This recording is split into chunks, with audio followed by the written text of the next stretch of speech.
Good answer, Pam.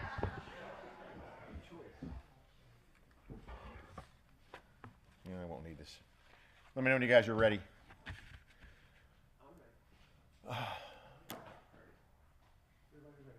Okay. First, thank you for coming.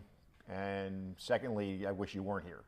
This is extremely, extremely heartbreaking of a story. We have a young couple that leaves their 5-month-old son, Carter, in the custody of their great-grandmother and great-aunt, and they go out to dinner to celebrate Mom's birthday. Grandmom and great-grandmom and the great-aunt, 5-month-old's being a little fussy. They decide to put him into the bedroom. They put him in the bedroom, they close the door, and then the great-aunt allows her 3 dogs out of the cage. They go into the kitchen to make tea and toast, and when they return, they notice that the bedroom door is open, and when the great-grandmother walks in, she sees their biggest dog, which is a Great Dane husky mix, 130-pound, 2-year-old dog, sitting next to Carter, the little boy, and he appears to be bleeding and he's lifeless. There's a horrific 911 call comes in. As she's on the phone with 911, Mom and Dad come home. They see the little boy, they scoop him up, and they rush him to Advent Hospital in Daytona Beach, where he is pronounced dead. Animal control was called. They have taken custody of the dog. Obviously, there's a process that goes with that. There's a 10-day hold on the dog. The family can appeal if they want, and then eventually the dog will be euthanized for that. We're investigating. This is tragic all the way around. You have a young mother will remember on her birthday that her child is dead. And the grandparents, I mean, I just don't know how anybody feels about this. It is so, so, so tragic on what started to be a great night ends up when you return home, your child is dead. And the grandparent and the great aunt, I can't imagine how anybody in this family feels. So I would ask people, you know, there's some mean son of a bitches out there that get on social media behind the keyboard under the cloak of anonymity and publish some really hurtful, evil stuff. You know, and I hope if you have a heart, you'll find in your heart that offer condolences, not some of the stuff that I saw and has been pointed out to me that you morons want to post out there. So, any questions? When you say, obviously this is a tragedy, but then you say, you know, you're investigating. What is it? Just to investigate circumstance? It's investigating to get the truth out and see what happened and see was there negligence, was there whatever. I mean, right now, what I told you is what we know. I don't believe in my heart that the great aunt and the great grandmother wanted to do anything like that. But still, you still owe Carter, the little guy, a full investigation to determine everything that occurred. And everything I told you is what my detectives were able to determine since that 911 call came in. When they discovered the boy, was it almost immediately or had some time? I think it wasn't that much of a time period because what had happened is, and what I'm being told by the investigators, is the door is like a door like that. It's one of them where you push the handle down. So when they pull the door shut and she then lets the dogs out of the cage, the assumption is that the Great Dane is big enough and strong enough at 130 pounds to go over and hit the door and then go into the room.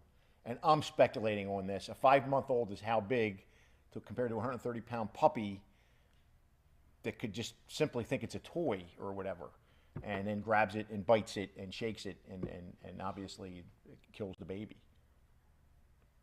It sounds like the dog did not have any kind of history. And then did the dog live there with the aunt and grandmother? They all lived there? I'm not sure about that one, but the dogs resided in the house. It's the great aunt's house, if I'm reading it right. And she had them. The dogs were kenneled, and when they put the baby down and they closed the door is when they let the dogs out of the kennel. And the Great Dane was able to open up that door and go into the bedroom. And after they how long does it make a cup of tea and put toast in the toaster?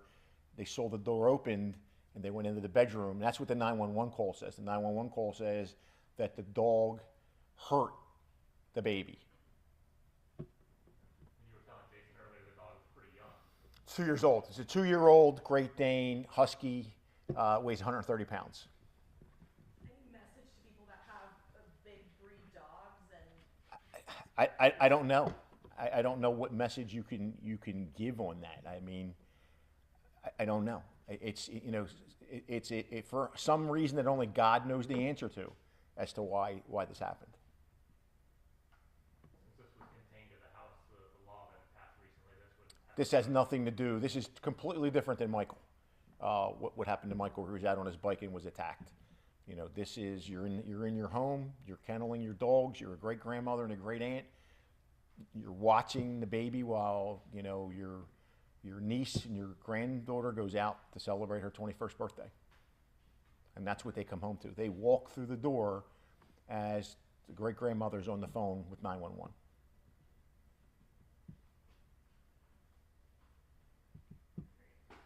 Thank you.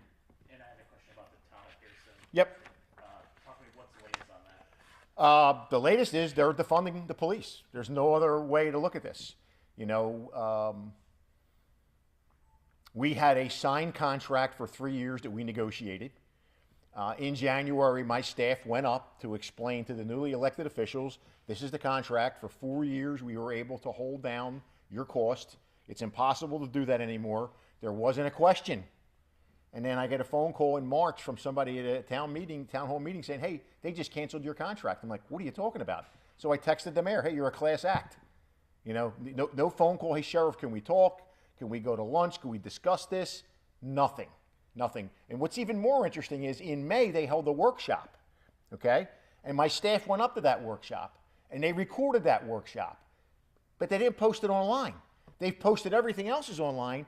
So why did you not post it? I know why they didn't post it, because one of the commissioners acts like the town fool, saying that the only way we'll resume the contract is if you put a quota system in there. They want X number of tickets written and X number of cars stopped. That's against the law.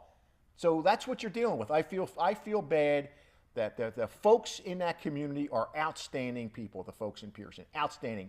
They deserve better leadership. You got a mayor and some of his cronies up there that are acting like 5-year-olds playing with matches, is really what we have going on there.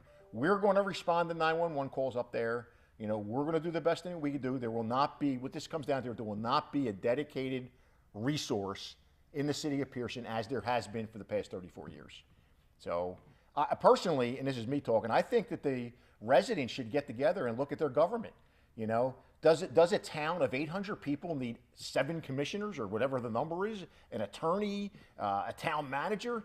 I think they would do better, and this is just me talking, they would do better if they unincorporated and let the county handle things for them, because they're a town that can't provide services. They can't take care of their Little League up there.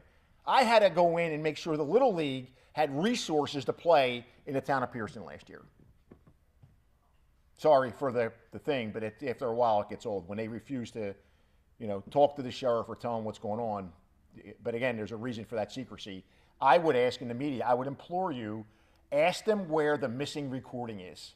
They don't want that out there because it goes to show how clueless they are.